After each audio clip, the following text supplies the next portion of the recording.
असलामुअलैकुम की हाल चाल है ਤੁਹਾਡਾ ठीक ठाक हो ਤੁਸੀਂ ਸਾਰੇ कैसी तबीयत है ਤੁਹਾਡੀ ਸਾਰਿਆਂ ਦੀ ਅੱਲਾ ਕਰੇ ਤੁਸੀਂ ਸਾਰੇ ਹੱਸਦੇ ਰਹੋ ਤੇ ਵਸਦੇ ਰਹੋ ਲੋ ਬਈ ਲੈਟਰ ਆ ਗਏ ਨੇ ਦੋ ਉੱਠਦੇ ਹੀ ਨਜ਼ਰ ਮੇਰੀ ਪੈ ਗਈ ਏ ਚਲੋ ਬਈ ਇੱਥੇ ਰੱਖਨੇ ਆ ਤੇ ਇਹ ਦੇਖੋ ਵੀ ਕੱਲ ਮੇਰੀਆਂ ਦਵਾਈਆਂ ਆਈਆਂ ਸਨ ਮੈਂ ਹਲੇ ਇੱਥੇ ਇਸੇ ਜੋ ਡੋਰ ਤੇ ਦੇ ਕੇ ਗਿਆ ਤੇ ਮੈਂ ਰੱਖ ਲਈਆਂ ਸਨ ਤੇ ਹੁਣ ਮੈਂ ਇਹਨਾਂ ਨੂੰ ਸਮੇਟਾਂਗੀ ਇਹ ਦੇਖੋ ਮੇਰੀ ਬਲੱਡ ਪ੍ਰੈਸ਼ਰ ਦੀ ਦਵਾਈ ਏ और मेरे वास्ते जी दवाई खानी तो जो सांस वास्ते खानी ये सारी पूरा सा पैकेट चढ़ावे इस तरह घर डिलीवर कर देंगे ने चाहे तो तुसी उतो जाके फार्मेसी तो अपनी दवाई लै लवो या फिर उन्होंने फोन पर कर दवो तो फिर ताड़ी दे देंगे ने तो फोन पर भी आर्डर कर देने 2 महीने की आ जाती इकट्ठी दवाई तो बस फिर साम लैनी हुण मैं इनू अज इनू भी समेटांगी शदीद किस्म का खलारा पिया मेरे इत्थे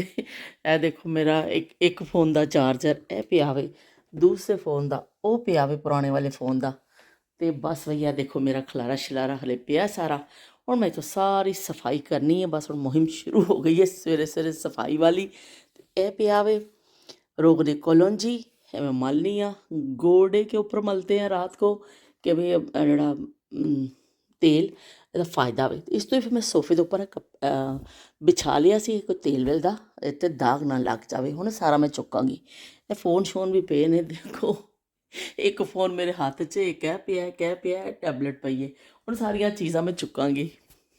ਮਸ਼ੀਨ ਚਲਾਉਣ ਵਾਲੇ ਬਰਤਨ ਜਿਹੜੇ ਨੇ ਮਸ਼ੀਨ 'ਚ ਲੱਗ ਗਏ ਨੇ ਪਲੇਟਾਂ ਵਗੈਰਾ ਮੈਂ ਲਾਤੀਆਂ ਨੇ ਤੇ ਮੱਗ ਵੀ ਲਾ ਦਿੱਤੇ ਨੇ ਜਿਹੜੇ ਹੱਥ ਨਾਲ ਧੋਣ ਵਾਲੇ ਨਾ 2-4 ਬਰਤਨ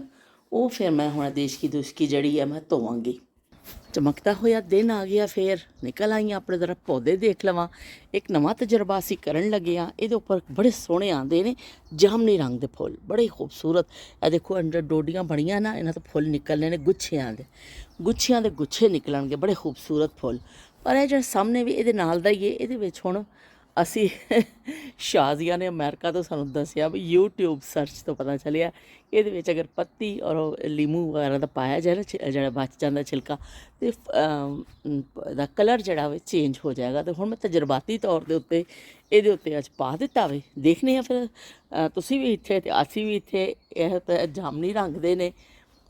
ये तोड़ के असीं उत्थे लाया हुण उस देखने कलर चेंज आंदा कि नहीं आंदा फिर नालों नाल सानू पता चलेगा अज उपर का भी चक्कर लाने कि भी उपर भी जाके थोड़ी जी सफाई वगैरह करा फिर मैं कपड़े इस्त्री करा थोड़ा जिहा मेरा किचन का काम रह गया है तो फिर असी उपर जावांगे खेला है मिस्टर खिलाड़ी मिस खिलाड़ी चाहिए उपर आ गए हैं बई अज थोड़े जे कपड़े मैं इस्त्री करांगी मेरा जी मेरी बास्केट है भरी पई है धो के ठप के रखे हुए ने तो हुण मैं थोड़े जे इत्थे इस्त्री लावांगी मौसम अच्छा वे तो थोड़ी जी इस्त्री कर लेने उस तो बाद असी करांगे नाई लो भी देख लो खिड़कियां मैं खोल दित्तियां ने धुप्प है ना ताकि चंगी तरह धुप्प कमरियां नूं लग जावे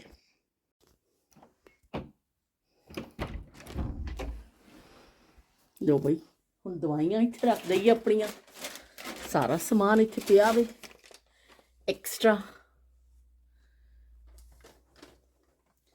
वाइप्स वगैरह पे ने होर एक्सट्रा चीज़ां पईयां ने लोशन साबुन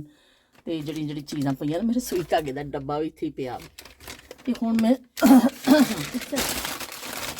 इत्थे रख देनी दवाइयां नूं इत्थे रख देनी फिर जो ज़रूरत होएगी फिलहाल मेरे को है नहीं 2-4 दिन दी फिर मैं इत्थों कढ लवांगी अज दिल कर रहा है कि लॉन का सूट पाइए ये थोड़े जे कपड़े मेरे लॉन दे इत्थे पे ने ज़्यादातर तो मेरे पे ने अलमारी विच पर एक छोटे बैग हैंड बैग विच मैं रखे सन तो पाकिस्तान जाने तो पहलों फिर मैं कढ़ के ये रख दिते सन तो हुण इन्हां विचों कढ़ लेने एक सूट क्योंकि एक महीना जी हुण गर्मी पैनी है असीं लॉन दे सूट पावांगे तो चलो भी यह वाला ही कढ़ लेने तो यह वाला मैं तुहानूं दिखानी है तो मेरा बड़ा ही पुराना सूट मैनूं लगदा 5 साल पुराना सूट है केसरिया ब्रांड तो लिया सी बड़ा ज़बरदस्त ए ते एम्ब्रॉयडरी है सारी और बाकी प्रिंट है बड़ा अच्छा सूट है उन्होंने लॉन भी बहुत अच्छी होती है तो बई है 5 साल पुराना सूट असीं हुण अज कढ़ के पाण लगे काम काज करके मैं बड़ा थक गई तो हुण मैं बनाने लगी 1 कप चाय थोड़ा जिहा नाल कुछ खावांगी वाक शुरू हो गई है ਮੈਨੂੰ ਲੱਗਦਾ ਸਾਇੰਸ ਨੇ ਇੰਨੀ ਤਰੱਕੀ ਕਰ ਲੈਣੀ ਹੈ ਕਿ ਮੇਰਾ ਤਾਂ ਵਾਕ ਕਰਕੇ ਵਜ਼ਨ ਘਟ ਜਾਣਾ ਤੇ ਤੁਹਾਡਾ ਮੇਰੀ ਵਾਕ ਦੇਖ ਕੇ ਹੀ ਨਾ ਸ਼ਾਇਦ ਵਜ਼ਨ ਨੂੰ ਕੁਝ ਫਰਕ ਪੈ ਜਾਏ, ਘੱਟ ਹੋ ਜਾਵੇ। क्योंकि रोज़ाना मैं निकलती हाँ कि इतना अच्छे सनी डे और कुदरत ने ऐसे अच्छे अच्छे दिन देते ने, अल्लाह रब्बुल इज़्ज़त ने कि ऐसे धुप्पां लगनियां शुरू होईयां ने ते हुण मैं खुद ही निकल जानी हाँ। ते चलो बई चलते जाने रड़दे जाने ते गोडे च जिहड़ा इक हो जांदा कदी कदी मसला मेरे, वो तो हैगा ही है बई, वो तो हुण होना ही होना वे। ते कल जिहड़ी मैं वीडियो कीती ना, ते सब बहुत सामने धुप्प आ रही सी, ਉਹ ਸਾਰਾ ਕੈਮਰੇ ਦਾ ਸ਼ੇਡ ਮੇਰੀ ਅੱਖਾਂ 'ਤੇ ਪੈਂਦਾ ਰਿਹਾ, ਮੈਨੂੰ ਬਹੁਤ ਜ਼ਿਆਦਾ ਧੁੱਪ ਸੀ, ਨਜ਼ਰ ਹੀ ਕੁਛ ਨਹੀਂ ਆ ਰਿਹਾ ਸੀ। ਅੱਜ ਮੈਂ ਫਿਰ ਅਹਿਤਿਆਤਨ ਥੋੜ੍ਹਾ ਜਿਹਾ ਇਸ ਤਰ੍ਹਾਂ ਕਰਕੇ ਕੈਮਰਾ ਫੜ ਲਿਆ ਵੇ ਸਟਿਕ ਨੂੰ, ਅੱਗੇ ਜਾ ਕੇ ਧੁੱਪ 'ਚ ਪਤਾ ਚੱਲੇਗਾ। ਐਵੇਂ ਜਦੋਂ ਵੀਡੀਓ ਬਣ ਜਾਏਗੀ ਫਿਰ ਦੇਖਾਂਗੀ ਕਿ ਵੀ ਕੀ ਇਹਦਾ ਨਜ਼ਾਰਾ ਵੇ। ਅਤੇ ਉਹ ਕੀ ਕਹਿੰਦੇ ਨੇ, ਰੱਬਾ ਬੁੱਢਿਆਂ ਕਰ ਦਿੱਤਾ ਈ, ਸ਼ੀ ਜਵਾਨੀ ਚੌੜੇ ਸੀਨੇ, ਕੱਖੋਂ ਹੌਲਾ ਕਰ ਦਿੱਤਾ ਈ, ਰੱਬਾ ਬੁੱਢਿਆਂ ਕਰ ਦਿੱਤਾ ਈ,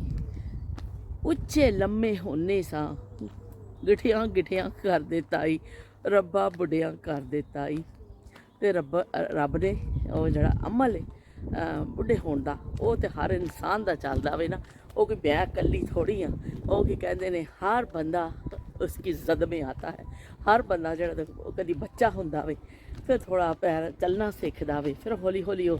ਕੀ ਕਹਿੰਦੇ ਨੇ ਦੌੜਨਾ ਸਿੱਖਦਾ ਵੇ, ਫਿਰ ਅੱਲਾਹ ਤਾਲਾ ਉਹਨੂੰ ਭਰਪੂਰ ਜਵਾਨੀ ਅਤਾ ਕਰਦੇ ਨੇ, ਔਰ ਉਸ ਤੋਂ ਬਾਅਦ ਫਿਰ ਉਹਦੇ ਢਲਣ ਦਾ ਅਮਲ ਸ਼ੁਰੂ ਹੋ ਜਾਂਦਾ ਵੇ। ਇਸ ਤਰ੍ਹਾਂ ਹੀ ਹਰ ਬੰਦੇ ਦੇ ਨਾਲ ਹੈ ਅਤੇ ਸਾਡੇ ਨਾਲ ਵੀ ਹੈ। ਅਤੇ ਬਚਪਨ ਦੀਆਂ ਯਾਦਾਂ ਦੇ ਹਵਾਲੇ ਦੇ ਨਾਲ ਅਸੀਂ ਇੰਨੀ ਤੇਜ਼ ਆਵਾਜ਼ ਹੈ ਬਾਈਕ ਚਲਾ ਰਹੇ ਨਾ ਅੱਜ ਕੱਲ੍ਹ। ਹੁਣ ਜਿਹੜੇ ਧੋਪੇ ਤੇ ਹੁਣ ਲੋਕਾਂ ਨੇ ਆਪਣੀ ਬਾਈਕਸ ਵਗੈਰਾ, ਜਿਹੜੇ ਸ਼ੌਕੀਨ ਨੇ ਨਾ, ਸ਼ੌਕੀਨੀ ਵਾਲੇ ਲੋਕ, ਉਹਨਾਂ ਨੇ ਆਪਣੀ ਬਾਈਕ ਕੱਢ ਲਈਆਂ ਨੇ, ਅਤੇ ਚਲੋ ਬਈ ਉਹ ਹੁਣ ਕਰਨਗੇ, ਚਲਾਉਣਗੇ ਧੁੱਪ ਵਿੱਚ। ਅਤੇ ਬਚਪਨ 'ਚ ਬਜ਼ੁਰਗਾਂ ਦੇ ਹਵਾਲੇ ਦੇ ਨਾਲ ਗੱਲ ਕਰ ਲੈਂਦੇ ਹਾਂ। ਬਜ਼ੁਰਗੀ ਤਾਂ ਸਭ 'ਤੇ ਆਉਣੀ ਹੈ, ਲੇਕਿਨ ਉਹ ਦੌਰ ਕਿੰਨਾ ਚੰਗਾ ਦੌਰ ਸੀ ਜਦੋਂ ਨਾਨੀਆਂ ਅਤੇ ਦਾਦੀਆਂ ਦੀਆਂ ਗੋਦੀਆਂ ਵਿੱਚ ਬੱਚੇ ਝੂਲੇ ਝੂਲਦੇ ਨੇ, ਲੋਰੀਆਂ ਕੀ ਕਹਿੰਦੇ ਨੇ, ਨਾਨੀ ਜਾਂ ਦਾਦੀ ਸੁਣਾਉਂਦੀਆਂ ਸਨ। ਮਾਵਾਂ ਨੇ ਕੰਮ ਕਰਦੇ ਹੋਣਾ ਅਤੇ ਦਾਦੀਆਂ ਦੇ ਕੋਲ, ਨਾਨੀ ਜ਼ਿਆਦਾਤਰ ਦਾਦੀ ਦਾ ਇਸ ਹਵਾਲੇ ਨਾਲ ਹੁੰਦਾ ਸੀ, ਕਿਉਂਕਿ ਔਰਤ ਨੇ ਕੰਮ ਕਰਦੇ ਹੋਣਾ ਅਤੇ ਦਾਦੀ ਨੇ ਬੱਚਾ ਜ਼ਿਆਦਾਤਰ ਸੰਭਾਲਣਾ, ਅਤੇ ਉਹਨੂੰ ਫਿਰ ਕੀਤਾ ਜਾਂਦਾ ਸੀ, ਲੋਰੀ ਸੁਣਾਈ ਜਾਂਦੀ ਸੀ। ਅੱਲੜ ਬੱਲੜ ਬਾਵੇ ਦਾ, ਬਾਵਾ ਕਣਕ ਲਿਆਵੇ ਦਾ, ਬਾਵੀ ਬਹਿ ਕੇ ਛੱਟੇਗੀ, ਦੁੱਧ ਮਲਾਈ ਖੱਟੇਗੀ, ਉਹ ਅੱਲੜ ਬੱਲੜ ਬਾਵੇ ਦਾ। ਅਤੇ ਇਸ ਤਰ੍ਹਾਂ ਦੇ ਹੋਰ ਵੀ ਬਹੁਤ ਸਾਰੀਆਂ ਲੋਰੀਆਂ ਹੁੰਦੀਆਂ ਸਨ, ਜਿਹੜੇ ਬੱਚਿਆਂ ਨੂੰ ਕੀ ਕਹਿੰਦੇ ਨੇ ਸੁਣਾਈਆਂ ਜਾਂਦੀਆਂ ਸਨ। ਬਣਾਵੇ ਨਾ ਕਿ ਮੈਂ ਤੁਹਾਨੂੰ ਦਿਖਾਏ ਬਗੈਰ ਨਹੀਂ ਰਹਿ ਸਕਦੀ। फूल तुम्हें भेजा है खत में, फूल नहीं मेरा दिल है, फूल तुम्हें भेजा है खत में, फूल नहीं मेरा दिल है। तो भाई मेरे वास्ते दुआ करियो कि मेरा वज़न वाकई घट हो जाए, क्योंकि एक पासे वो करी जा रही हैं, दूसरे पासे मैं खाई जा रही हाँ, ਤੇ ਹੋਣਾ ਨਹੀਂ ਹੈ। ਤੇ ਫਿਰ ਮਿਲਦੇ ਹਾਂ ਤੁਹਾਡੇ ਨਾਲ ਇੱਕ ਨਵੀਂ ਗੱਲ ਦੇ ਨਾਲ, ਨਵੀਂ ਯਾਦ ਦੇ ਨਾਲ। ਅੱਲਾ ਹਾਫਿਜ਼ ਤੇ ਰੱਬ ਰਾਖਾ।